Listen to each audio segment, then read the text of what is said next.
آج ہم ابو یحییٰ کی جون سی کتاب پڑھنے جا رہے ہیں، وہ ہے جب زندگی شروع ہوگی، ایک ناقابل فراموش داستان، زندگی کو بدل دینے والی کہانی، جس میں انہوں نے بہت خوبصورتی سے روزہ قیامت کے بارے میں ہمیں بتایا ہے۔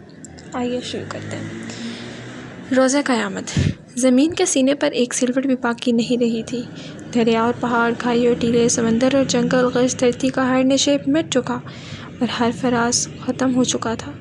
دور تک بس ایک جٹیل میدان تھا اور اوپر آگ اگلتا آسمان، مگر آج اس آسمان کا رنگ نیلا نہ تھا، لال انگارا تھا۔ یہ لالی سورج کی دہکتی آگ کے بجائے جہنم کے ان بھڑکتے شعلوں کا ایک اثر تھی، جو کسی اژدہے کی مانند منہ کھولے وقفے وقفے سے آسمان کی طرف لپکتے اور سورج کو اپنی گرفت میں لینے کی کوشش کرتے۔ جہنمی شعلوں کی لپک کا یہ خوفناک منظر اور بھڑکتی آگ کی دہکنے والی آوازیں دلوں کو لرزا رہی تھیں۔ لرزتے ہوئے دل، یہ دل مجرموں کے دل تھے، یہ غافلوں، متکبروں، ظالموں، قاتلوں اور سرکشوں کے دل تھے۔ یہ زمین کے فرعونوں اور جباروں کے دل تھے، یہ اپنے دور کے خداؤں اور زمانے کے ناخداؤں کے دل تھے۔ یہ دل ان لوگوں کے تھے جو گزری ہوئی دنیا میں ایسے جیے جیسے انہیں مرنا نہ تھا، مگر جب مرے تو ایسے ہو گئے گویا کبھی دھرتی پر بسے ہی نہ تھے۔ یہ خدا کی بادشاہی میں خدا کو نظر انداز کر کے جینے والوں کے دل تھے، یہ مخلوق خدا پر اپنی خدائی قائم کرنے والوں کے دل تھے، یہ انسان کے درد اور خدا کی یاد سے خالی دل تھے۔ سو آج وہ دن شروع ہو گیا جب ان غافل دلوں کو جہنم کے بھڑکتے شعلوں اور ختم نہ ہونے والے عذابوں کی غذا بن جانا تھا۔ وہ عذاب جو اپنی بھوک مٹانے کے لیے پتھروں اور ان پتھر دلوں کے منتظر تھے۔ آج ان عذابوں کا یوم العید تھا کہ ان کی اصلی بھوک مٹنے والی تھی، اور عذابوں کا خوف سے خدا کے یہ مجرم کسی پناہ کی تلاش میں بھاگتے پھر رہے تھے، مگر اس میدان حشر میں کیسی پناہ اور کون سی عافیت؟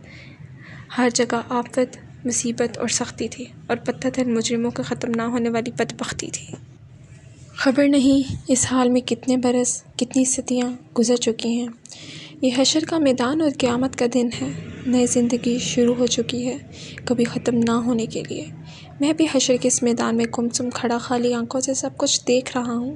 میرے سامنے انگنت لوگ بھاگتے، دوڑتے، گرتے پڑتے چلے جا رہے ہیں۔ فضا میں شعلوں کے بھڑکنے کی آواز کے ساتھ لوگوں کے چیخنے، چلانے، رونے پیٹنے اور آہوازاری کی آوازیں گونج رہی ہیں۔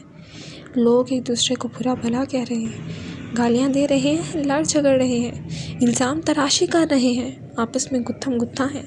کوئی سر پکڑ کر بیٹھا ہے، کوئی منہ پر خاک ڈال رہا ہے، کوئی چہرہ چھپا رہا ہے، کوئی شرمندگی اٹھا رہا ہے، کوئی پتھروں سے سر ٹکرا رہا ہے، کوئی سینہ کوبی کر رہا ہے، کوئی خود کو کوس رہا ہے، کوئی اپنے ماں باپ، بیوی بچوں، دوستوں اور لیڈروں کو اپنی اس تباہی کا ذمہ دار ٹھہرا کر ان پر برس رہا ہے۔ ان سب کا مسئلہ ایک ہی ہے، قیامت کا دن آ گیا ہے اور ان کے پاس اس دن کی کوئی تیاری ہی نہیں۔ اب یہ کسی دوسرے کو الزام دیں یا خود کو برا بھلا کہیں، ماتم کریں یا صبر کا دامن تھامیں، اب کچھ نہیں بدل سکتا۔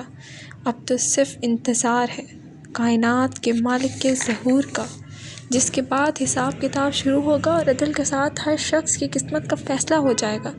یکایک ایک آدمی میرے بالکل قریب چلا آیا۔ ہائے، اس سے تو موت اچھی تھی، اس سے تو قبر کا گھڑا اچھا تھا۔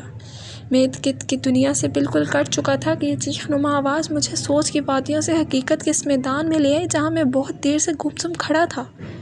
لمحہ بھر میں میرے ذہن میں ابتدا سے انتہا تک سب کچھ تازہ ہو گیا۔ اپنی کہانی، دنیا کی کہانی، زندگی کی کہانی، سب فلم کی ریل کی طرح میرے دماغ میں گھومنے لگی۔ اس بھیانک دن کے آغاز پر میں اپنے گھر میں تھا۔ یہ گھر ایک ظاہر بی نظر کے لیے قبر کا تاریخ گھڑا تھا، مگر دراصل یہ آخرت کی حقیقی دنیا کا پہلا دروازہ اور برزخ کی دنیا تھی۔ وہ دنیا جس میں میرے لیے ختم نہ ہونے والی راحت تھی۔ اس روز مجھ سے میرا ہمدم درینہ اور میرا محبوب دوست صالح ملنے آیا تھا۔ صالح وہ فرشتہ تھا جو دنیا کی زندگی میں میرے دائیں ہاتھ پر رہا، اس کی قربت موت کے بعد کی زندگی میں میرے لیے ہمیشہ باعث طمانینت رہی تھی، اور آج بھی ہمیشہ کی طرح ہماری پرلطف گفتگو جاری تھی۔